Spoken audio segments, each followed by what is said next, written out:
Magandang araw po sa lahat. Ang trabaho natin ngayon ay Mitsubishi Mirage G4 po ito. G4. So ayan mga kaibigan, ang gagawin natin ito mga kaibigan, nung troubleshoot tayo. Bakit nasunog yung ground? At saka mga ka-wirings, dito po ang dahilan mga ka-wirings kung yung kanyang wiring ng ground ay nasusunog.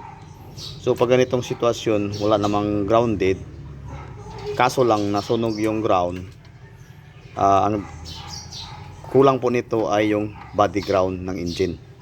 So ngayon yung body ground ng engine ay nagka-loss connection, gaya nito, loss connection, naka-loss connection yan.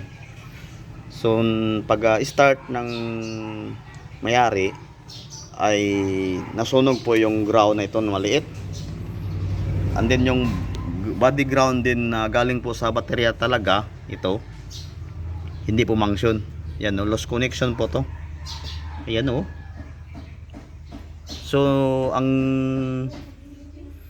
nangyari ay nasunog yung ground na maliit para po sa wire na mga ground.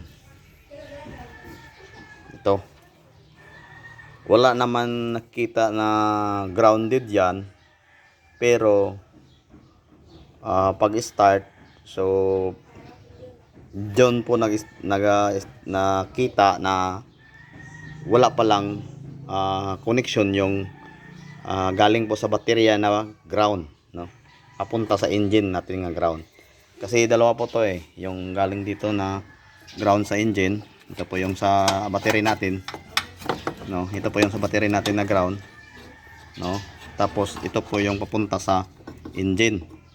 So ito po ang salarin ngayon kung bakit nasunog yung ground natin, kasi yung sa wire na galing dito sa body talaga, sa body chassis, ay yun po ang wire na nasunog papunta sa ating engine. So yung sitwasyon ngayon, ito kinuha ko na lahat, nanggal yung nakadikit na mga wire, at saka lalagyan natin ng ground.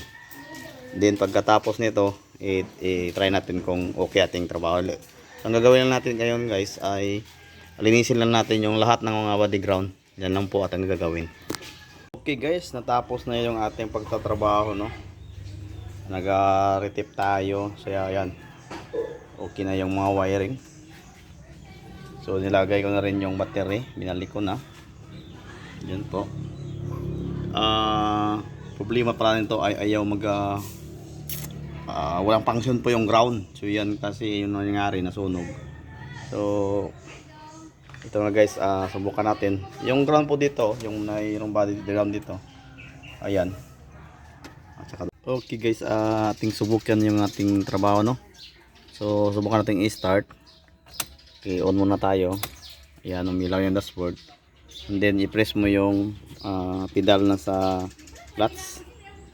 Ayan, subukan na i-start. Ayan. So okay na.